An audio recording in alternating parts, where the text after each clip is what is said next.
A reading from the Holy Gospel according to John.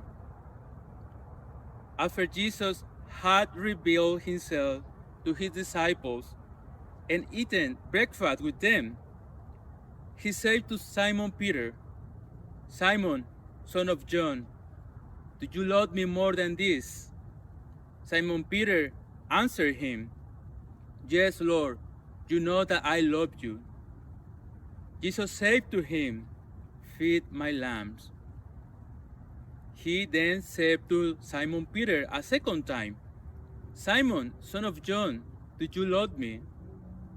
Simon Peter answered him, "Yes, Lord, you know that I love you." He said to him, "Tend my sheep." He said to him the third time, "Simon, son of John, do you love me?" Peter was distressed that he had said to him a third time, "Do you love me?" And he said to him, "Lord, you know everything. You know that I love you." Jesus said to him, "Feed my sheep." Hi, my name is Cesar Carrasco, and I am a seminarian for the Archdiocese of Los Angeles. I am currently studying my third year of theology at St. John's Seminary in Camarillo. God willing, my class and I will be ordained in 2022. Today we celebrate one of my favorite saints, St. John Paul II. St. John Paul II actions and words taught me to not be afraid, to seek the splendor of truth, and to live according to the gospel of life. By saying, "Do not be afraid, open wide the doors for Christ," he revealed to me that there is joy following Christ. To see and to hear St. John Paul II was to encounter Jesus.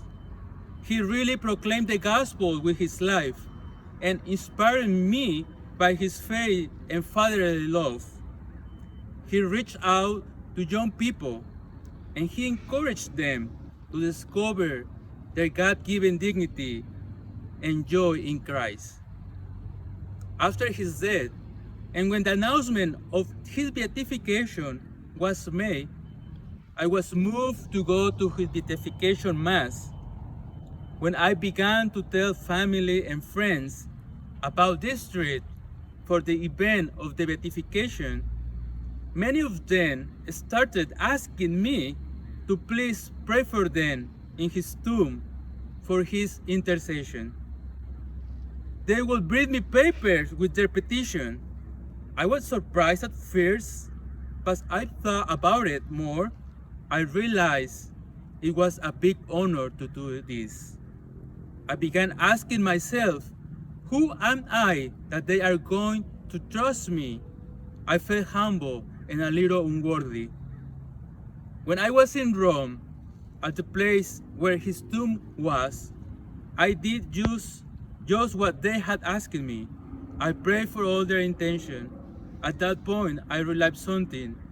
I had a bridge between my family and friends, and this man, whose holiness was apparent, just like a priest, who is also, in a deeper way, a bridge between the people and God. It was this experience that opened my eyes to see my own vocation.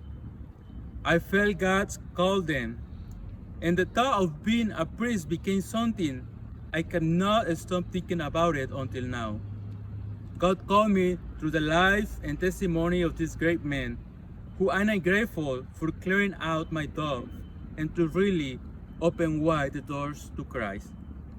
In today's gospel, Jesus is speaking to us by name and asking us in the same way as he did with Peter, "Do you love me?"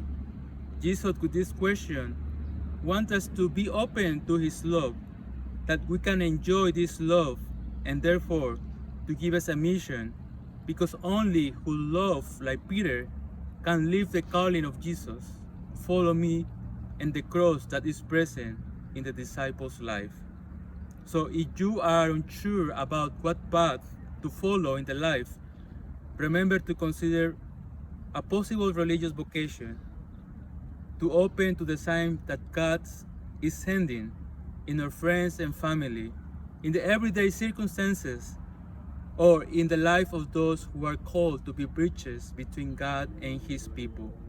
I pray for you, and I ask you to pray for me as I continue to discern this path for my life. And I pray for all of you that you may be able to hear God's voice in your heart when He calls you to follow Him.